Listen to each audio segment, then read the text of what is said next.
নমস্কার বন্ধুরা, আজ আমি নিয়ে এসেছি দুর্দান্ত স্বাদের ঝিঙের একটি নিরামিষ রেসিপি, যেটা গরম ভাতের সাথে থাকলে এক থালা ভাত নিমেষেই হবে উধাও। অনেকেই আছেন ঝিঙে দেখলেই নাক সিটকান, একদমই খেতে পছন্দ করেন না। তবে এইভাবে একবার বানিয়ে দেখুন, ঝিঙে পছন্দ হোক বা না হোক সকলেই কিন্তু একদম আঙুল চেটে খেয়ে নেবে। আর বানানোর পদ্ধতিও কিন্তু একদমই সহজ ও সাধারণ, খুবই কম সময়ে আর ঘরে থাকা সাধারণ কয়েকটা উপকরণ দিয়ে এটা তৈরিও হয়ে যায়। তো রান্নাটা তৈরি করার জন্য প্রথমেই আমি এখানে 500 গ্রাম মতো ঝিঙে নিয়েছি। এবার ঝিঙের খোসা ছাড়িয়ে নিচ্ছি। তো দেখুন, ঝিঙের শিরাগুলোকে খুব ভালোভাবে বাদ দিয়ে দিতে হবে, আর খোসাগুলো দেখুন হালকা একটু করে রেখে ঠিক এইভাবে ছাড়িয়ে নিতে হবে। তবে আপনারা এই কাজটা কিন্তু বটির সাহায্যেও করে নিতে পারেন। তো সমস্ত ঝিঙের খোসা ছাড়িয়ে নিয়েছি। এবার এগুলোকে খুব ভালোভাবে ধুয়ে নেব। তো দেখুন একদম ভালোভাবে ধুয়ে নিয়েছি। এবার এগুলোকে কেটে নেব। আর কাটার পর কিন্তু আর ধোয়া চলবে না, তাই খোসাটা ছাড়িয়ে তারপর কিন্তু খুব ভালোভাবে ধুয়ে নিতে হবে।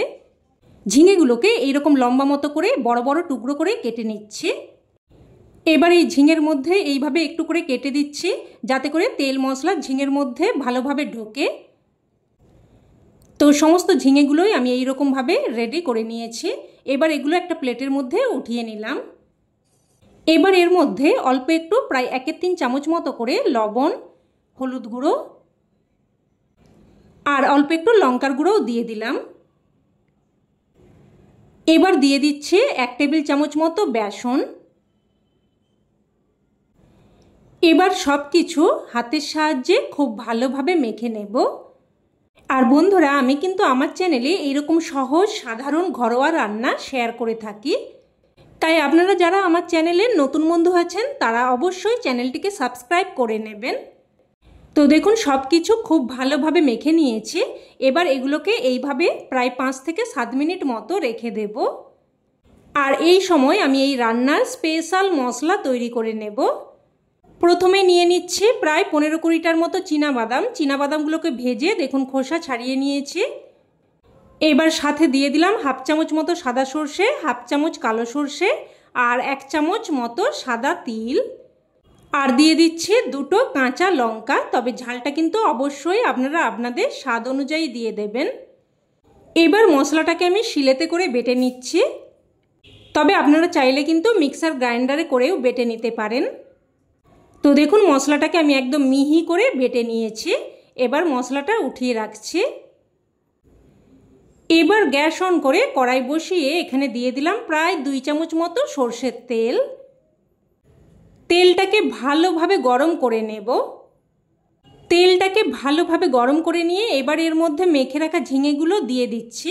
আর দেখুন, যেহেতু ঝিঙেগুলোকে মেখে 5-7 মিনিট মতো রেখে দিয়েছিলাম, মশলা কিন্তু ঝিঙের সাথে খুব ভালোভাবে মিশে গেছে। এবার ঝিঙেগুলোকে মিডিয়াম টু হাই ফ্লেমে ভেজে নিতে হবে।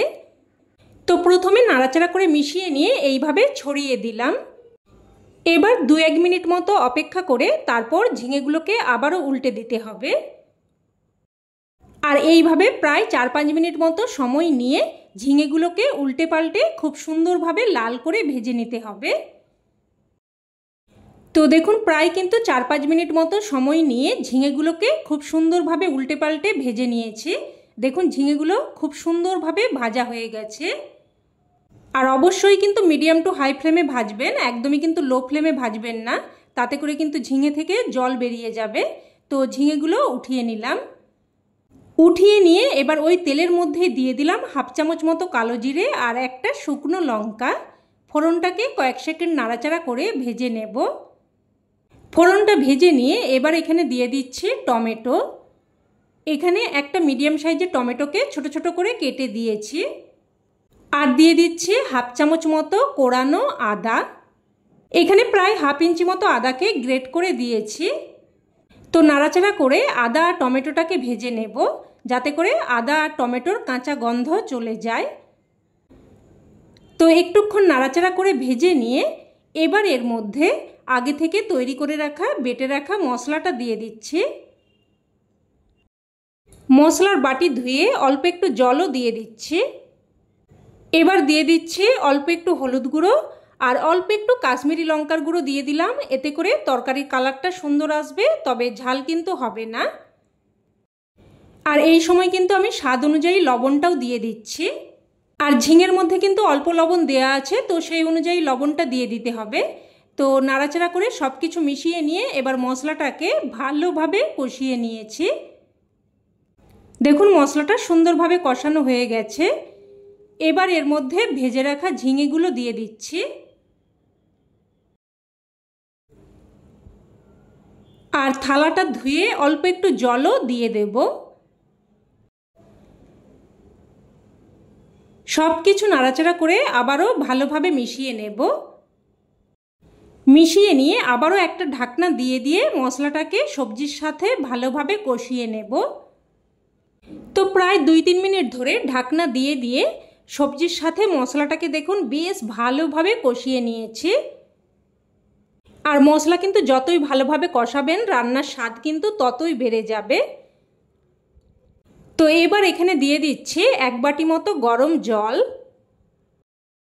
সব কিছু নাড়াচাড়া করে ভালোভাবে মিশিয়ে নেব। মিশিয়ে নিয়ে এবার একটা ঢাকনা দিয়ে মিডিয়াম ফ্লেমে প্রায় 4 থেকে 5 মিনিট মতো রান্না করে নেব, যাতে করে ঝিঙে ভালোভাবে সেদ্ধ হয়ে যায়। তো প্রায় 4-5 মিনিট মতো ঢাকনা দিয়ে রান্না করে নিয়েছি। তো ঢাকনা তুলে নিলাম, আবারও একটু নাড়াচাড়া করে মিশিয়ে নিচ্ছি।